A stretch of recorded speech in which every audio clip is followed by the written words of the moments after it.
নমস্কার, আমি সুপ্রীতি। কেমন আছেন সবাই? চলে এসেছি সুপ্রীতির গল্পের আসরে। ৫ই সেপ্টেম্বরের যেভাবে স্কুলে পালন হয়েছে সেই গল্প নিয়েই হাজির। আমাদের হেড টিচার মাল্যদান করলেন, তারপরে আমরা সবাই ৩ জনে পুষ্পদান করলাম এবং তারপরে আমাদের ছেলেমেয়েরা একে একে পুষ্পদান পর্ব চলল।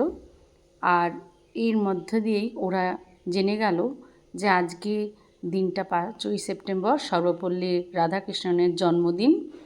এই যে ছোট থেকে ওদের এই অনুষ্ঠানগুলো করা ওদের সামনে ওদের স্মৃতিতে থেকে যাবে যে এই অনুষ্ঠানগুলো আমাদের স্কুলে পালন হতো। যখন বড় হবে ওরা স্মৃতি খুঁজে দেখবে, এগুলো অবশ্যই তাদের ভেসে উঠবে আর তাদের মনটাও অবশ্যই ভালো হয়ে যাবে।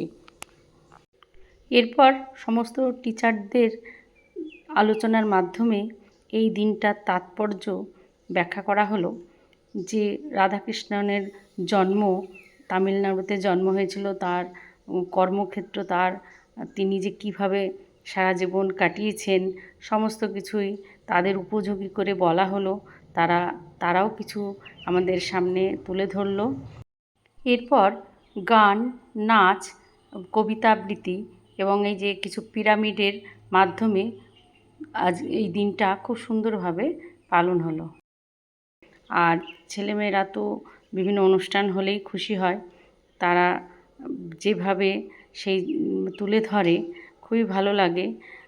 ছোট ছোট মেয়েরা সুন্দর ফুলে ফুলে ঢলে ঢলে এই গানে তারা নাচছে, যদিও কপিরাইটের জন্যে এই গানটা বাজানো যাচ্ছে না। সঙ্গী করে এরা কিন্তু সবাই যে নাচ জানে তা নয়, স্কুলে এসেই একজন হয়তো জানে, তার দেখে দেখে অন্যজন সেটা নকল করার চেষ্টা করে বা শিখতে চেষ্টা করে।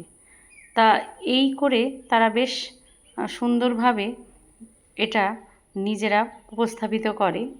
তো এতে তারাও আনন্দ পায় আর আমরাও তো দেখে খুশি হই, কারণ স্কুলে যেরকম ছবি আঁকা, নাচ, গান, যোগা সব কিছুই এরা এইভাবে করতে শিখছে এবং খুব আগ্রহী হয়ে উঠছে।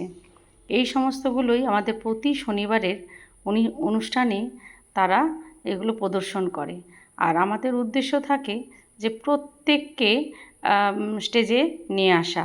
অনেকে তো সহজে আসতে চায় না, একটু হেজিটেশন করে, কিন্তু আমাদের এটাই লক্ষ্য থাকে প্রত্যেককেই সামনে এনে তার প্রতিভা যেদিকেই থাক আমরা বিকশিত করতে সাহায্য করি। এই যে নাচছে, এই নাচতে নাচতে আমি দেখছি যখনই পিছন দিকটায় দেখলাম অনেক ছেলে মেয়ে কী সুন্দর ওর নাচের সঙ্গে বেঞ্চ বাজিয়ে বাজিয়ে তাল দিচ্ছে। তো আমি যখন ওদের দিকে একটু ক্যামেরাটা ঘুরিয়েছি, সঙ্গে সঙ্গে খুব জোরে জোরে ওরা তাল দিতে শুরু করেছে। এখানেই শেষ করছি। লাইক, শেয়ার, কমেন্ট করে অবশ্যই পাশে থাকবেন।